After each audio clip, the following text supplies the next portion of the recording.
Stop talking about stuff you don't understand. Okay, so on the topic of book talk, as well as Trump's baby scaredy cat behavior in DC, it got me thinking of a book I read in college. It was Locking Up Her Own by James Foreman Jr., and it talks about what led to modern mass incarceration of like Black men, and it talks about DC and the war on drugs and how all of that led up to what we're now seeing. Also note, the crime rate in DC is at the lowest it's been in 30 years. You have no idea what a Black experience with police officers really are. You're only listening to somebody complain about it or reading something in a book that you don't have enough common sense to realize could be in part biased. You can't go to jail unless you commit a crime. Yeah, there are some people that have been falsely accused. That's like less than 1% of all people that ever go to prison. Maybe, just maybe, you need to start addressing the fact that Black people need to stop committing so many crimes,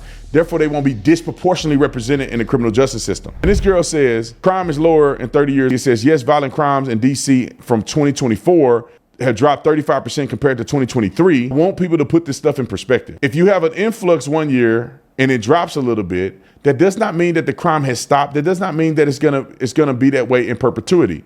And also, when you look at numbers like this, you say, well, is it that homicides are not occurring, or are they occurring less, or that they're catching people less, that there's less enforcement of the laws? When a robbery occurs, if it's not reported to the police, it didn't happen. If officers are not arresting people for these crimes, then the numbers are going to go down. My argument is that what are they basing these numbers on?